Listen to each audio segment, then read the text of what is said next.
பிடித்து மின்னலை பிடித்து மேகத்தில் துடைத்து பெண் என்று படைத்து வீதியில் விட்டு விட்டான்.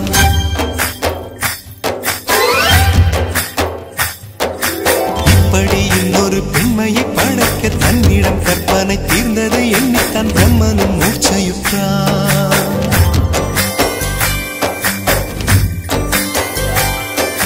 மின்னலை பிடித்து மேகத்தில் துடைத்து பெண் என்று படைத்து வீதியில் விட்டு விட்டார். இப்படி இன்னொரு பெண்மையை படைக்க தன்னிடம் கற்பனை தீர்ந்ததை எண்ணித்தான் பிரம்மனும் மூர்ச்சையுற்றார். அவளின் நாசிக்குள் நுழைந்த காற்று உயிரை தடவி திரும்பும் போது மோட்சம் அடைந்து ராகங்கள் ஆகின்றதே. மழையின் துளிகள் அவளை நனைத்து மார்பு கடந்து இறங்கும் பொழுது முக்தி அடைந்து முத்துக்கள் ஆகின்றதே. மின்னலை பிடித்து மேகத்தில் துடைத்து பெண் என்று படைத்து வீதியில் விட்டு விட்டார்.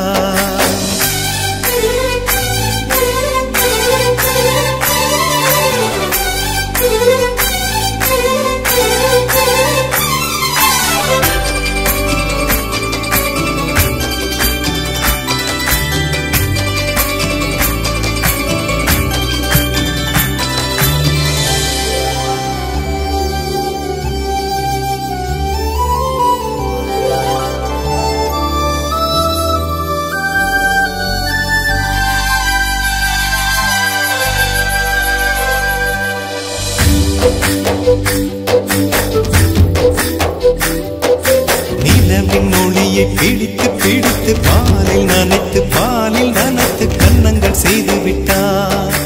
உலக மலர்கள் பறித்து இரண்டு பந்துகள் அமைத்து பெண்ணை சமைத்து விட்டார். அழகு என்பது ஆண்பாலா பெண்பாலா என்பதில் எனக்கு சந்தேகம் தீர்ந்தது. அழகு என்பது நிச்சயம் பெண்பாலடா. கவிதை என்பது மொழியின் வடிவம் என்றொரு கருத்தும் இன்று உடைந்தது. கவிதை என்பது கன்னி வடிவமடா. மின்னலை பிடித்து மேகத்தில் துடைத்து பெண் என்று படைத்து வீதியில் விட்டு விட்டார்.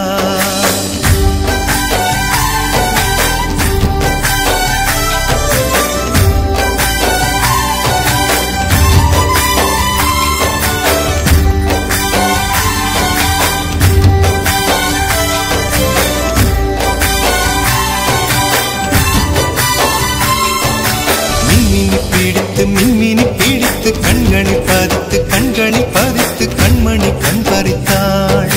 தங்கத்தை எடுத்து அம்மியில் அரைத்து மஞ்சளாய் நினைத்து கண்ணத்தில் குழைத்து ஜீவனை ஏன் எடுத்தாள்.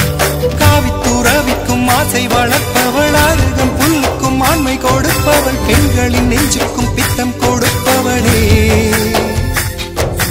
தெரிந்த பாகங்கள் உயிரை தந்திட, மறைந்த பாகங்கள் உயிரை வாங்கிட, ஜனனம் மரணம் ரெண்டும் தருபவளே.